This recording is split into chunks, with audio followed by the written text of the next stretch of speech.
Dela writes, my MVVs, welcome.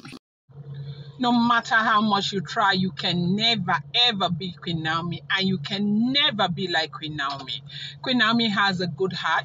Queen Naomi can never see somebody suffer, not to talk of an innocent woman suffer the way Iya Itunu has suffered these years.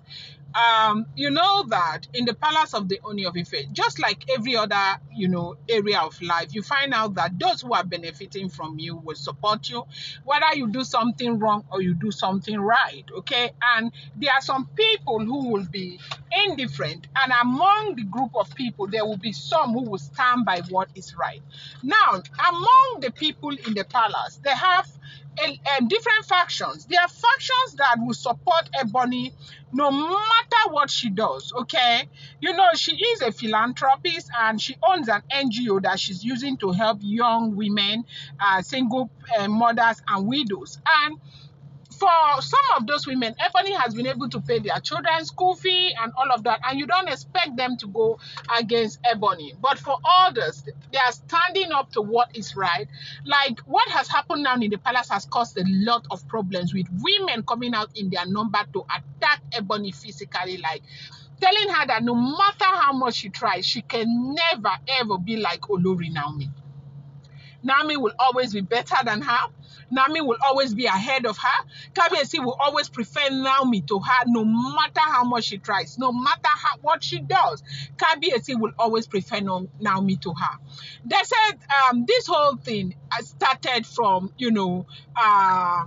of course, we are all aware of what has happened in the palace, how Iya Itunu was reinstated as the custodian of Oshun, as in the head of the female worshippers, okay, or the feminine worshippers of Oshun, and they removed Ebony. They said Ebony had struggled, that right from when she was Ayaba in the palace, her position, her eye was on that position. Now, in the interest of those of you who may not know, okay, being honored, okay, sorry about that, but being honored with the title of Yeye Loru Osun in Ile-Ife is a significant spiritual, cultural, and social recognition. The title is secret and historically associated with the Osun deity, one of the most revered Orisha in Yoruba spirituality, known as the goddess of fertility, purity, love, and fresh water. Right now, being the, Yeye Loru of Yeye Loru Osun, okay? You have this spiritual leadership, okay? Yeye Loru Osun act as the spiritual head of the Osun traditional worship in Ile-Ife and, often across Yoruba land. This means she holds custodianship over sacred rite festivals and ceremonies linked to the Osun deity, okay? And number two, connection to ancestral power. She is seen as a direct representative or earthly vessel of Osun, thereby commanding deep respect from traditionalists, priests, and devotees. They have the female section and the male section, right? Now, an authority in ritual. The Yeye Loru has exclusive role in major spiritual festivals like the Osun Osogbo Festival and other rites performed within Ile-Ife Osun group, often not accessible to ordinary people. Now, cultural influence and leadership. Custodian of heritage, she plays a major role in the preservation and transmission of Yoruba culture and tradition, especially as it relates to feminine, spirituality, and divinity, representation of women's spiritual power, okay?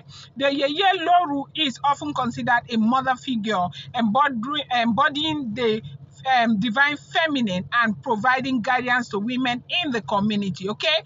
Amongst others, it's a whole lot of things that they do. And if you know Ebony is somebody who prides herself as, somebody who love culture, who wants to be there, like on top there. And Ooni of Ife is a custodian of that culture.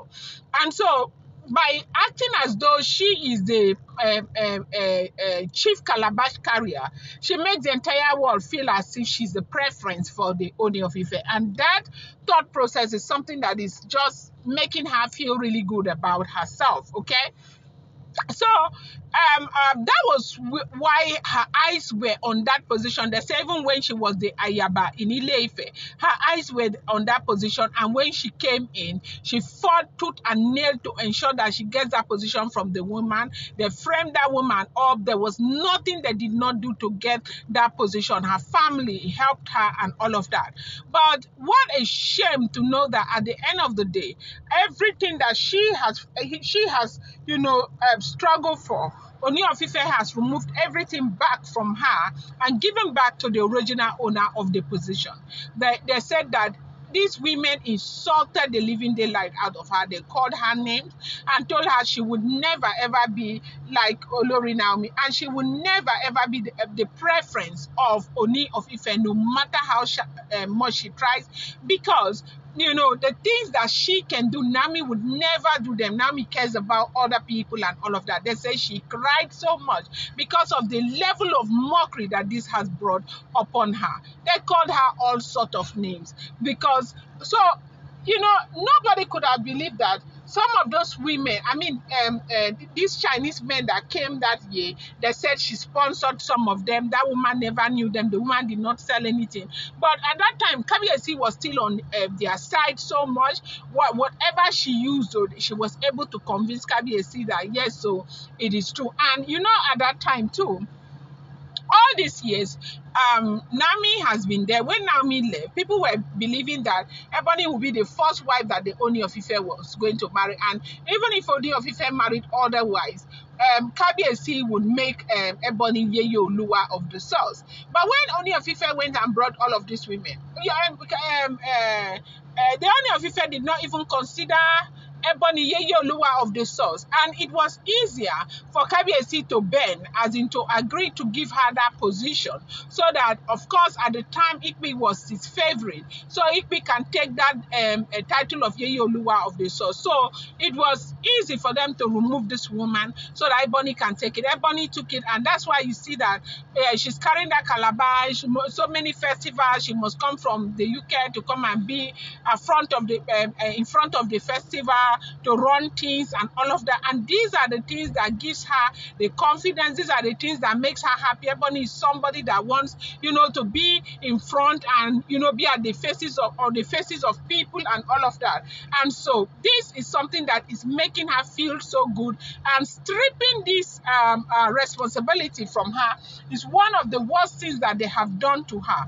They said that you should have seen the humiliation that Ebony has gone through over this, as this Iyai Tunu has been reinstated. So going forward now, Ebony will not have to be at the faces of everyone, and forming that her calabash carrying that nothing goma. Nothing come that her calabash carrying at all. And now people know. I'm going to bring you more updates.